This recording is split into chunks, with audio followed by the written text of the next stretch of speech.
The greatest Z car of all time is the Nissan 300ZX Z32. This is everything you're going to need to know. Nissan's goal when developing the 300ZX Z32, build the world's greatest sports car.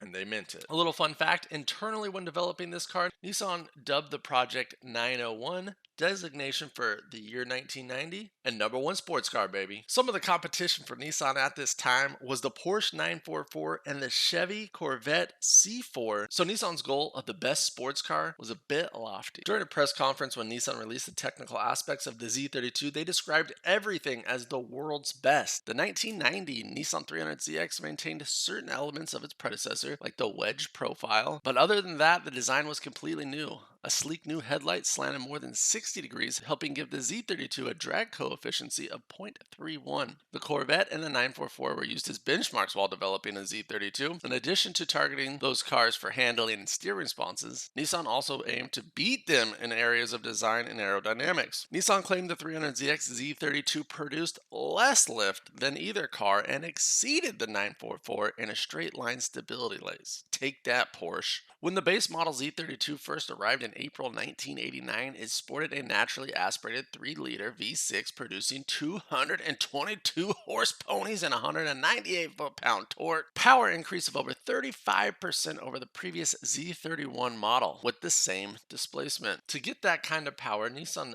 upgraded the VG30 engine block and fitted it with new crankshaft connecting rods, dual overhead cams, and 4 valves per cylinder. Unlike the Z31 single overhead cams, the new mill boasted a distributorless coil-on plug electronic ignition system, and this literally was developed in the 80s, just FYI. There were still cars being produced with carburetors back then, boys. And then revolutionary variable valve timing. Oh, the Nissan VTEC, yo. Topped off the package is a set of long sculpted intake runners that gave the Z a distinct look under the hood. Nissan's twin-turbo model came out next. The 300ZX twin-turbo model didn't arrive until later in 1989, a twin-turbocharged version of the new and improved VG30. The car made a whopping 300 horse ponies and 280 foot-pound torque, 50% from the previous Z31 single-cam, single-turbo. Get out of here. For some perspective, the Ferrari 348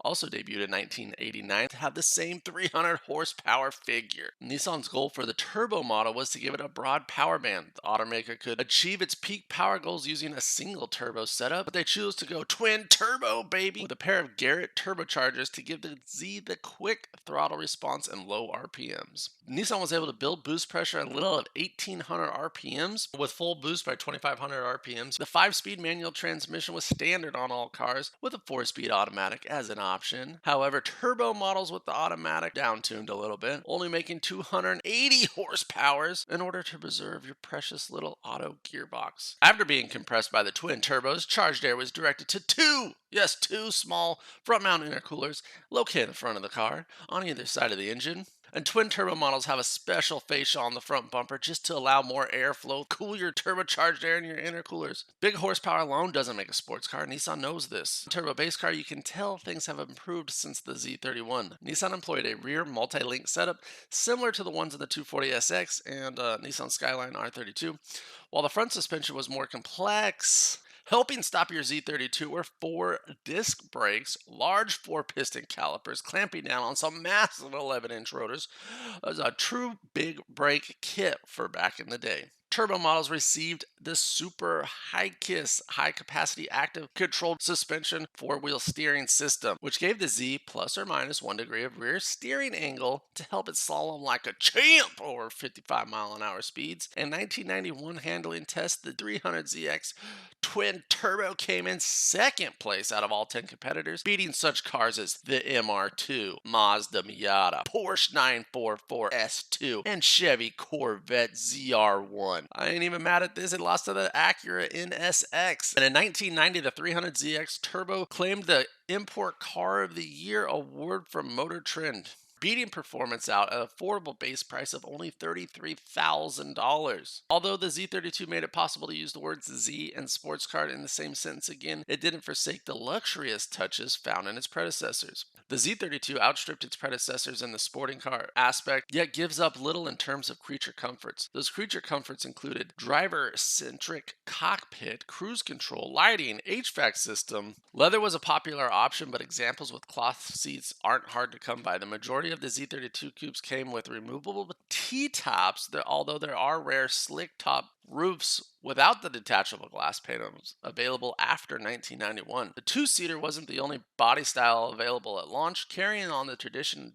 dated back to 1974. With the 260Z, the Z32 offered an additional stretched 2+2 variant that boasted 4.7 inches longer wheelbase and additional 8.5 inches in overall length. With only a longer rear quarter window and fuel door located behind the rear wheel, serves as dead giveaways. Despite the 2+2 being a little bit longer, the rear seats aren't very useful to adult humans. The 2+2 was only offered in the naturally aspirated trim in the US, although the most popular variant in the Japanese domestic market was the 2+2 Turbo. That's the most common one you'll see over there, with the rarest model being a 2+0 slick top. Nissan added the convertible option in 1993, developed in partnership with the Michigan-based drop top specialist ASC. Convertible is a manual soft that could be lowered about 30 inches to reveal the Roofless Z's signature basket handle roll bar. The Z32 convertible provided popular when debuted, accounting for about 20% of all 300ZX sales in the United States in 1990. But sales never quite reached the 39,000 units that sold in 1990, with the numbers dipping below 5 digits in 1994. To help rekindle the interest and celebrate the Z's 25th anniversary, Nissan partnered with race car driver and renowned tuner Steve Mielen, founder of Steelin, to build a special model. He called his creation the SMZ. Mielen took the standard 300ZX twin turbo and boosted the power to 365 horse-pounds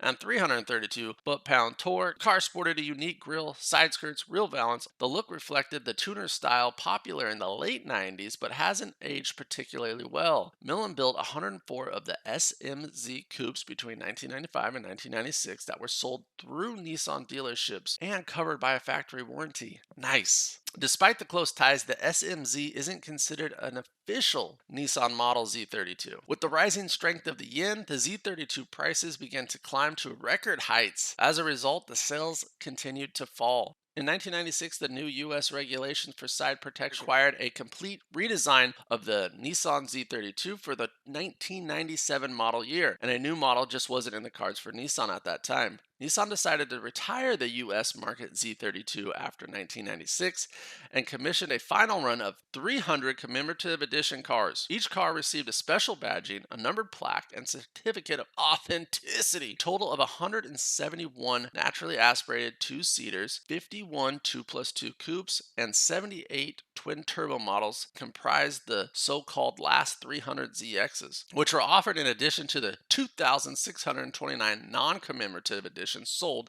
in 1996. You got all that? Although the 300ZX sales ended in the United States, production continued in Japan until the year 2000 with only minor mechanical changes. Even a 6-year run can seem like an eternity without significant upgrades, but the 300ZX Z32 managed to keep its luster. There's something just special about the Z32 that Nissan has been yet to replicate in the Nissan Z car. 350Z and 370Z, Z33 and Z34 are great, but just doesn't quite capture the spark of the Z32. What can we hope for in the new Nissan Z? Will it capture our attention like the Z32? Thank you to all the cool kids that support this channel, members and Patreons. And thank you for watching. Go ahead and hit that subscribe button for daily content. Follow me on Instagram and all things social media at Build Theory. Remember guys, own your time, free yourself. I'll see you on the next one. Peace.